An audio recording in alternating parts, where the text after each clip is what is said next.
Yes, let's bring in MS Now co-host Willie Geist, who's interviewed her several times. Willie, she once said, "Nothing's ever easy. If it is, it ain't worth it." How did she last so long? Hi, Katie. Yeah, this is such a sad day. I knew, she hadn't been particularly well, but had thought maybe she was on the bounce back. So this, is a shocking news. And she was, you have to know about her that she grew up with 11 siblings in the Smoky Mountains in basically a cabin, a 1 or 2 room house with no running water and no floors. No electricity, certainly. But like the story, sometimes artists have to concoct sort of an identity and an image and like rags to riches. But boy, did she have it? And that's where she came from. And in the span, so that's where her toughness and her grit comes from, obviously. In the span of her life, I'd been to Dollywood a few times to interview her there on different occasions, and just sitting there thinking, literally on the other side of this mountain, you grew up in that cabin, and today you have a theme park named after you because of all the things you've done with your life and career. And people will talk a lot about the music today and the rest of the week, which they should, but also just this woman that I got to know a little bit who, when there were wildfires 10 years ago in Sevier County where she grew up and where Dollywood is, she just kind of said, if you lost your house in this county in these wildfires, I'm going to give you $1,000 a month until you get back on your feet. There's the Imagination Library, millions of books put into libraries all over the country, thanks to Dolly Parton. I'm even thinking back to COVID. There's so many of these stories. She gave $1 million to Vanderbilt University Hospital to find the vaccine, to develop the vaccine faster. It's just kind of the way she was, and she was joyful and optimistic and endlessly talented and one of the most charming people I've ever been around in my life. And it really is. It's a sad day. I think, these days there's a short list of people we can all agree on, and I think Dolly's probably right at the top of it. It is a very short list. When she was asked at one point about her appearance, which has been fascinating to everyone for years now, she said it was, in her mind, a country girl's idea of glamour. Tell me a little bit more about the face she put on for the world.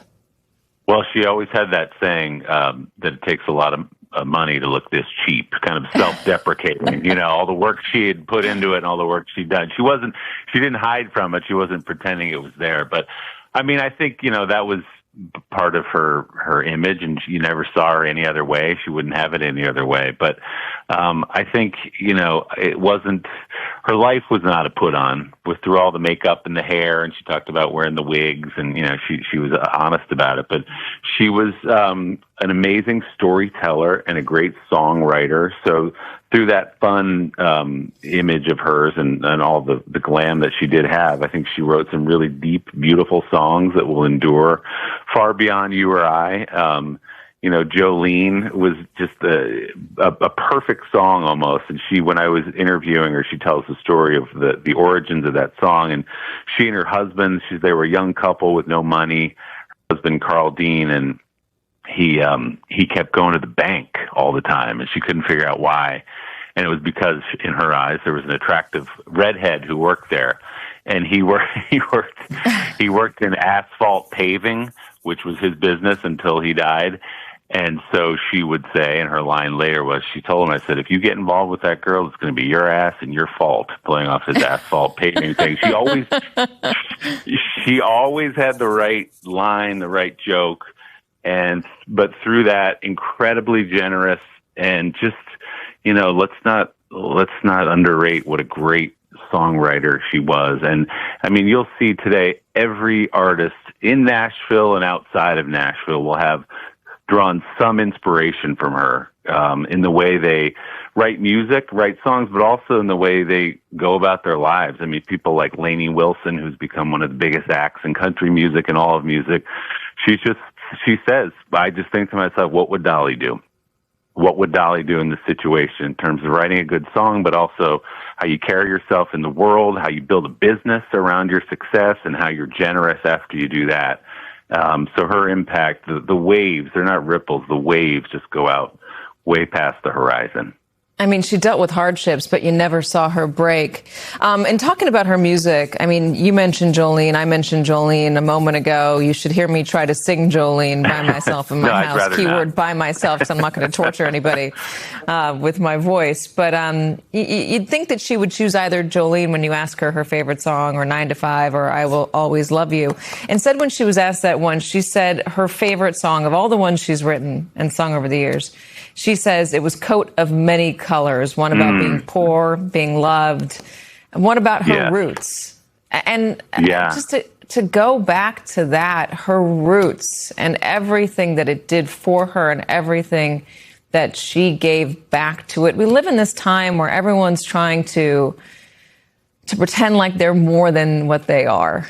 To pretend they're richer and they're cooler and they're fancier and they're shinier. It's what you see on social media every day, projecting an image. She certainly projected an image, Willie, but she was not somebody who ever tried to gloss over or run away from who she really was. No, in fact, just the opposite. I mean, it was foundational to her that this is where she came from, and look how hard she worked, and look where she got, and look at all the family members she brought along for the ride, and never changed really who she was, a woman who put family and certainly faith. She talked a lot about first. And yeah, Coat of Many Colors is a true story about being the girl who didn't have anything at school and being kind of embarrassed of her clothes, but her mom would, stitch together this coat of many colors from rags they found, and had obviously a biblical connection to it also. And that was where she came from. And she wanted people to know that now that she's this big star and she's on stage and she's in movies, that it wasn't always this way. And she's just, I don't know, she was very funny too. She had all the one-liners, but one of the times I was going to interview her at Dollywood, by the way, she would, like, when Dolly calls, you go, so I had to figure out where the line was. She'd be like, we're putting a new, room into the convention center at Dollywood. Can you come down for an interview? Oh man, I don't know. I love you, Dolly, but how about a roller coaster or something like that? But she'd invite me down, and I was missing a connection and I couldn't get there. I had to turn around and go home. And by the time I landed back, they said, Willie can't make it. She said, well, we can't do an interview with Willie without Willie. Send him the plane. So I get to the airport, and something they call Air Dolly appeared out of the mist.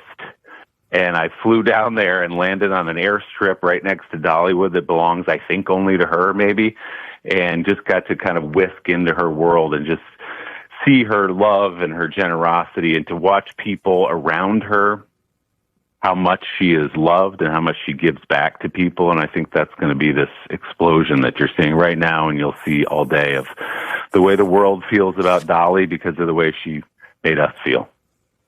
Do you want to try to delve into that further? Why she's had such lasting power, why she occupies this singular space in our collective conscience here? We are so quick to take people down in this country. People we love in one moment, we revile in the next. How did she endure? Yeah, I think authenticity, number one. I mean, she is who she is. She came up from what we were just talking about, the roots that she comes from. But I think also the story has to be paired with great music. Certainly, you can only get so far on your image and the way people think about you, but also I think her willingness to step into new places and try new things and go be in 9 to 5 and be an incredible actor and Steel Magnolias and all those things to maybe an audience who weren't fans of her music, but then saw her in that context and love her. She's put herself in so many different places. And I do think her generosity, her, often faith-based generosity, just endeared her to so many people, because you thought, this is a woman who appreciates what she has. She worked hard for it, but she knows that she has some burden and some responsibility to return it and to give it back to people. And she did that almost every day. She did it in big ways that were public, but she did it in small ways too, in her community and at children's hospitals and all over the place. And I think she just is one of those people whose combination of a great story of her life, a great talent in her music, and just incredible magnetic charm that she always seemed to be trying to bring people in and not push them away, and in an authentic way. You believed her when she spoke, and she was one of a kind. There won't be another Dolly. Yeah, there will not. She's largely stayed out of politics, not wanting to get involved. She famously has declined the Medal of Freedom twice under Donald Trump. She says she probably would have declined it under President Biden, too. Yeah, I mean, and even there, she did it in her own charming way, saying, well, she doesn't deserve it, and I'll go to somebody else. Of course she deserves it. I mean, she deserves the Medal of Freedom. So I think that's been a difficult dance for her, I'm sure, over the years. To be perfectly honest with you, I have no idea what her politics are. But I'm sure that hasn't been easy, in a country music genre where maybe leans a little farther right if she had more progressive views on some things. I mean, I think a lot of artists are sort of remiss to make those things public so not to alienate audiences, and maybe that's part of what it was too. But I think, honestly, in a world where everyone's got a hot take about everything and everybody's on one side or the other, it was also part of her appeal it was refreshing that she transcended all of that. She said, I'm not going to wade into every political fight. But I think, if you look at her record, she did speak on gay rights and loving everybody for who they are, and that everybody's made in the image of God and we should love them equally. And she had her moments where she, not in the context of a political campaign or a party or a presidential race or anything like that, but just, this is who I am and this is what I believe, and that did punch through sometimes, for sure. She was a feminist as well. Yeah, absolutely. Absolutely. And talked about that explicitly all the time. So she, even as I'm talking about it, there's so many other things that come to mind, and just the breadth of her journey and her life and the number of people that she made happy and the number of people that she impacted. For just, there aren't many people who could possibly, I'm trying to think of politics or entertainment or sports or whatever it is, a tiny handful of people who've done what she's done with her life.